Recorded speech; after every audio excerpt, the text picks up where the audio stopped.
6 साल में तय किया 50 सालों का लक्ष्य, ये है नए भारत का कारनामा। नमस्कार, उदय इंडिया डिजिटल में स्वागत है आपका। मैं हूं अंशुमान आनंद। विश्व बैंक की एक रिपोर्ट ने एक बार फिर से भारत को गर्व करने का मौका दिया है। उसने भारत की सराहना करते हुए कहा कि देश ने 6 साल में जो हासिल किया है उतना हासिल करने में 5 दशक का समय लगता।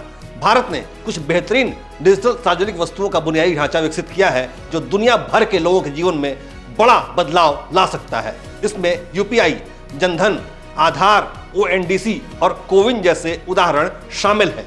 G20 शिखर सम्मेलन से पहले तैयार किए गए विश्व बैंक के दस्तावेज ने मोदी सरकार द्वारा उठाए गए प्रमुख उपायों और डिजिटल सार्वजनिक बुनियादी ढांचे यानी डीपीआई परिदृश्य को आकार देने में सरकार की नीति और विनियमन की महत्वपूर्ण भूमिका को उजागर किया है।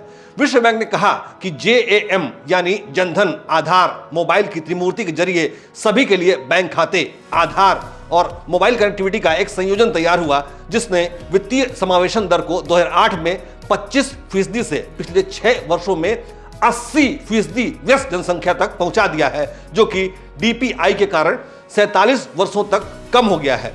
2014 में लॉन्च के बाद से नरेंद्र मोदी के प्रधानमंत्री बनने के पहले वर्ष में पीएम जनधन योजना खातों की संख्या 14.72 करोड़ से बढ़कर जून 2022 तक 46.2 करोड़ हो गई। इन खातों में से 56% महिलाओं के खाते हैं, जो 26 करोड़ से अधिक है। इसके अलावा प्रधानमंत्री जनधन योजना यानी PMJDY का राष्ट्रीय मिशन अपने कार्यान्वयन के 9 साल पूरे कर चुका है। ये पहल 2014 में लाल किले से अपने स्वतंत्रता दिवस के संबोधन में प्रधानमंत्री नरेंद्र मोदी द्वारा घोषित की गई थी। बाद में उन्होंने 28 अगस्त 2014 को इस कार्यक्रम का शुभारंभ किया था। PMJDY के तहत बैंकिंग सिस्टम से दूर रहने वाले लोगों को बैंकिंग प्रणाली में लाया गया है, जिसने भारत के वित्तीय वास्तुकला का विस्तार किया है और लगभग हर व्यक्ति को वित्तीय समावेशन से जोड़ा है।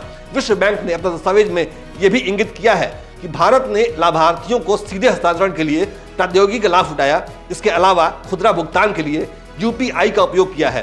यूनाइटेड पेमेंट्स इंटरफेस यानी यूपीआई भारत का मोबाइल आधारित तेज भुगतान प्रणाली है, जो ग्राहकों को VPA का उपयोग करके 24 घंटे और 7 दिन भुगतान करने में सक्षम बनाता है। खास बात यह है कि इसे खुद ग्राहकों द्वारा ही तैयार किया जाता है, जिसकी वजह से वित्तीय भुगतान में पारदर्शिता भी आई है और कैश का उपयोग घटा है। भारत सरकार का एक महत्वपूर्ण जोर यह सुनिश्चित करना भी रहा है कि यूपीआई के लाभ केवल भारत तक ही सीमित न हो, बल्कि अन्य देश भी इससे लाभान्वित हों। अब तक श्रीलंका, फ्रांस, UAE और सिंगापुर ने उभरते फिनटेक और भुगतान समाधानों पर भारत के साथ हाथ मिलाया है। विश्व बैंक ने अपने दस्तावेज में भारत की इन उपलब्धियों का जिक्र करके हर भारतीय का सिर गर्व से ऊंचा किया है और वैश्विक परिदृश्य में भारत को महत्वपूर्ण स्थान पर खड़ा किया है। यही वजह है कि भारत आज G20 जैसे प्रतिष्ठित वैश्विक संगठन की अध्यक्षता कर रहा है।